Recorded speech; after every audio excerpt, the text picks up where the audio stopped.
That truck right there, it was parked in Freddie Meyer's parking lot with Velpar in it, which it causes irreversible permanent eye damage. And I'm parking that in Freddie Meyer's parking lot, and it's dripping chemicals. And I know that 5-year-old kids walk by trucks and vehicles, and they rub their fingers down them.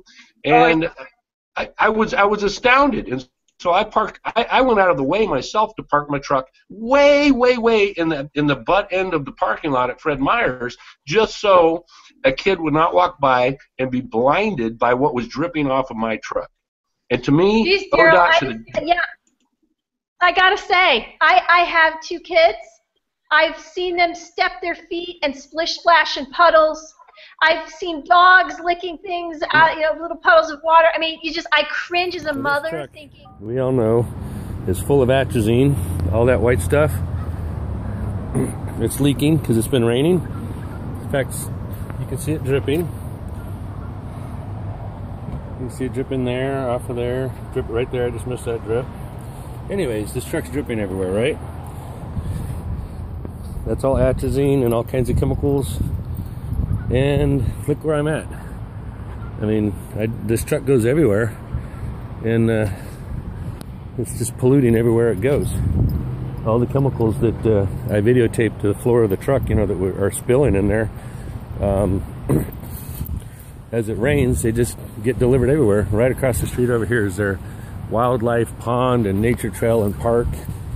And kids could walk by the truck and be sticking their fingers in it and licking it, sticking their fingers in their eyes. And I know the Velpar says it causes irreversible eye damage. Some 5-year-old could walk right by that truck right now, run his fingers across it like they all do. Kids sticking their fingers everywhere, countertops and cash registers and you name it. They walk by cars and touch it, and then he touches his eyeballs. 2 hours later, they're in the emergency room, and the doctor doesn't know why. The truck's placarded for jet fuel. Nothing else. By the way, yesterday I filmed all the chemical residues coming off the back of this truck. A lot of them spill in the back here, and they get on this floor, and then it rains.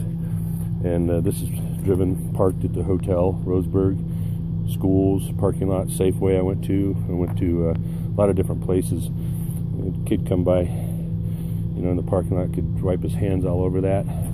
But on top of that, and all this white stuff you see is mixtures of chemicals. And see how this is all cleaned off now because it's been raining all night? Well, guess what? It's all up and down the city streets of Roseburg, in the hotel parking lot, and at Chevron's parking lot, Safeway's parking lot, Fred Meyer's parking lot, and all the other little roads we drove by. And all leaked out of the back of this thing. And we just emptied out a bunch of crosshair, by the way. Alrighty, Adam says we can fly. This is what almost went off the cliff this morning.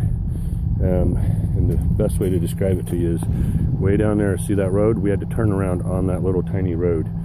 And we're adding more chemicals right now to our mixture. Robert is up top on the other truck, to what we mixed yesterday, and drove up here with the big full truck. I'm still coughing and wheezing today. I'm actually getting worse, and I figured that the moisture would keep the vapor down and I wouldn't be breathing it as much, and I could roll the last week here. But I'm pretty effed up. Been having all morning just wheezing and coughing. This stuff's messing me up, and I broke out all around where I got the atrazine on me yesterday. But you'll notice I wear full sleeves, but they don't give you any gear. So I'm wearing these. I got 3 different pairs of leather gloves, and I don't touch my mouth.